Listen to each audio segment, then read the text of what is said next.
আমি তোর মামি, তুই আমাকে এভাবে আমার খেলার মাঠে পাঠাবি? আমার অনেক ব্যথা করছে, এবার ছাড় অন্তত। আমি এইভাবে আকুতি মিনতি করলাম, কিন্তু আমার নিজের ভাগিনা আমার খেলার মাঠে খেলেই যাচ্ছে, একের পর এক মারছে। প্রথম প্রথম আমার অনেক ব্যথা করছিল, কারণ আমার খেলার মাঠ অনেকদিন কেউ খালি নেই। তাই প্রায় 5 বছর পর যখন একটা কলা দিয়ে আমার খেলার মাঠে খেলব, তখন তো একটু ব্যথা পাবই। কিন্তু 5 মিনিট খেলা শেষ করে আমি অনেক মজা পেতে থাকি। আর আমার বোনের ছেলেকে বলি, এবার তোর জোর করে করতে হবে না, আমি নিজে থেকে এখন তোকে প্রতিদিন আমার খেলার মাঠে খেলতে দিব। এই বলে আমার নিজের বোনের ছেলে আমাকে প্রতিদিন তার রুমে নিয়ে গিয়ে খেলার মাঠে। হ্যালো বন্ধুরা, কেমন আছে সবাই? আশা করি সবাই অনেক ভালো আছো। আজকে তোমাদের জন্য এমন একটি ভিডিও নিয়ে চলে এসেছি, যে ভিডিওর গল্পটা শুনলে সত্যিই আপনি অবাক হয়ে যাবেন। তাই সম্পূর্ণ ভিডিওটি দেখার অনুরোধ রইল, এবং একা একা দেখার অনুরোধ রইল। তাহলে বেশি কথা না বাড়িয়ে ভিডিওটি স্টার্ট করা যাক। বিকেলবেলা, রোদ পড়ে আসছে, বাতাসে গাছের পাতাগুলো মৃদু দুলছে। একটা ছোট্ট গ্রাম, সবুজ শ্যামল পরিবেশ। গ্রামের প্রান্তে একটা ছোট্ট বাড়ি, যেখানে থাকেন গৃহবধূ শ্রীমতী মাধবী। মাধবীর স্বামী সঞ্জয় শহরে কাজ করেন, তাই মাধবী প্রায়ই একা থাকেন। কিন্তু আজ তার দিনটি একটু অন্যরকম। মাধবীর বোনের ছেলে রাহুল আজ মাধবীর বাড়িতে আসছে। রাহুল শহরের কলেজে পড়াশোনা করছে, গ্রীষ্মের ছুটিতে গ্রামের বাড়িতে আসার সুযোগ পেয়েছে। রাহুলের মায়ের মৃত্যুর পরে মাধবী তাকে মায়ের মতোই ভালোবাসে, যত্ন করে। রাহুল আসার কিছুক্ষণ পরেই তার আগমন উপলক্ষে বাড়িটা আনন্দে ভরে ওঠে। মাধবী স্নেহভরে রাহুলকে আলিঙ্গন করে এবং তার জন্য সেরা খাবার তৈরি করে। রাহুল ও মামিকে দেখে খুব খুশি, তার চোখে মায়ের স্মৃতি ভেসে ওঠে। রাহুলের সাথে মাধবীর সম্পর্ক একেবারে মায়ের মতো। কিন্তু এদিকে রাহুল একটু একটু করে উপলব্ধি করতে থাকে যে মাধবীর প্রতি তার অনুভূতি শুধুমাত্র মামির জন্য নয়, বরং আরও গভীর কিছু। মাধবীর প্রতিটি আচরণ, তার হাসি, তার যত্ন, সবকিছুই রাহুলের হৃদয়ে এক অজানা অনুভূতি সৃষ্টি করে। মাধবীও লক্ষ্য করে যে রাহুল তার প্রতি খুবই যত্নশীল এবং সবসময় তাকে সাহায্য করার চেষ্টা করে। একদিন রাতে মাধবী তার বিছানায় বসে রাহুলের কথা ভাবছিল, আর তার হৃদয়ে এক অজানা কাঁপন অনুভব করছিল। এই অনুভূতি কি সঠিক? সমাজ কি এটা মেনে নেবে? মাধবী এসব চিন্তা করতে থাকে। একদিন গ্রামের মেলা বসেছিল।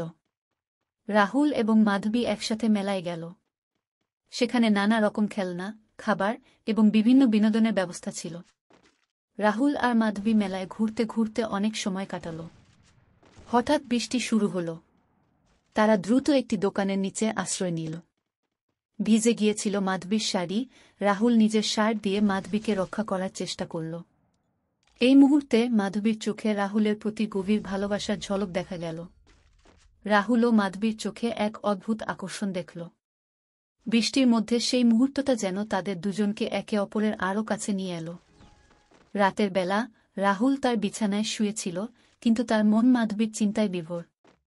মাধবীর প্রতি তার ভালোবাসা আরও দৃঢ় হয়ে উঠল।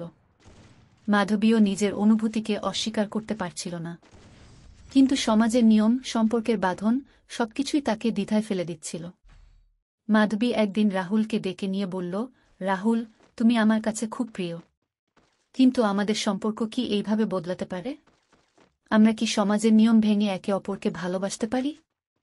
রাহুল মাধবীর হাত ধরে বলল, মামি, আমি জানি আমাদের সম্পর্কটা সমাজের চোখে ভুল হতে পারে, কিন্তু আমি তোমাকে ভালোবাসি। আমি তোমার সঙ্গে থাকতে চাই, তোমার যত্ন নিতে চাই। মাধবীর মনের দ্বন্দ্ব বাড়তে থাকে। সে নিজের অন্তরের কথাগুলো শুনতে চায়, কিন্তু সমাজের ভয়ে পিছিয়ে যায়। রাহুল তাকে সবসময় সাহস যোগায়, কিন্তু মাধবী কি করবে ঠিক বুঝতে পারে না। একদিন মাধবীর বড় বোন গ্রামের বাড়িতে আসে। সে রাহুল আর মাধবীর সম্পর্কের গভীরতা বুঝতে পারে। একান্তে মাধবীকে ডেকে বলে, মাধবী, আমি জানি তুমি রাহুলকে ভালোবাসো, কিন্তু তোমাদের সম্পর্ক কি সমাজ মেনে নেবে? তুমি কি রাহুলের ভবিষ্যতের কথা ভেবেছ? মাধবী চোখের জল ফেলতে ফেলতে বলে, বোন, আমি জানি এটা ঠিক নয়, কিন্তু আমার হৃদয় যা বলে আমি সেটা অস্বীকার করতে পারি না। একদিন রাতে মাধবী আর রাহুল গ্রামের নদীর পাশে বসেছিল। রাহুল মাধবীর হাত ধরে বলল, মামি, আমি তোমাকে নিয়ে দূরে চলে যেতে চাই, যেখানে আমাদের ভালোবাসাকে কেউ বাধা দিতে পারবে না। মাধবী অনেকক্ষণ চুপ করে রইল। তারপর বলল, রাহুল, আমাদের ভালোবাসা সত্য, কিন্তু আমরা সমাজের নিয়ম ভাঙতে পারি না। তুমি আমাকে ভুলে যাও, নিজের ভবিষ্যৎ গড়ো। রাহুল মাধবীর কথা শুনে হতাশ হয়ে পড়ল, কিন্তু সে মাধবীর সিদ্ধান্তকে মেনে নিল। মাধবী রাহুলকে বিদায় জানিয়ে দিল। রাহুল শহরে ফিরে গেল, কিন্তু তার হৃদয়ে মাধবীর স্মৃতি অম্লান থেকে গেল। মাধবীও তার জীবনে একাকিত্ব অনুভব করতে থাকে, কিন্তু সে নিজের মনকে শক্ত করে রাহুলের ভবিষ্যতের কথা ভেবে। কয়েক মাস পর রাহুল তার পড়াশোনা শেষ করে ভালো একটা চাকরি পায়।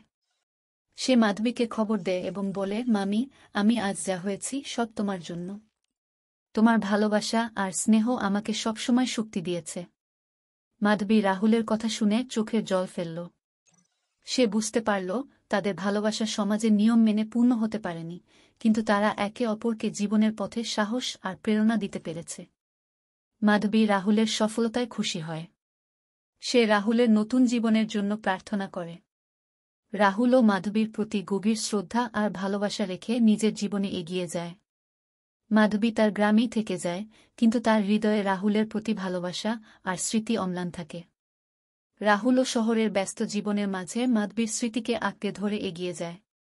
তাদের ভালোবাসার গল্প হয়তো সমাজের নিয়ম মেনে পূর্ণতা পায়নি, কিন্তু তারা একে অপরকে জীবনের পথে শক্তি আর প্রেরণা দিতে পেরেছে। এই ভালোবাসা হয়তো এক অজানা অধ্যায় হয়ে থাকবে, কিন্তু তাদের অন্তরের ভালোবাসা কখনো ম্লান হবে না।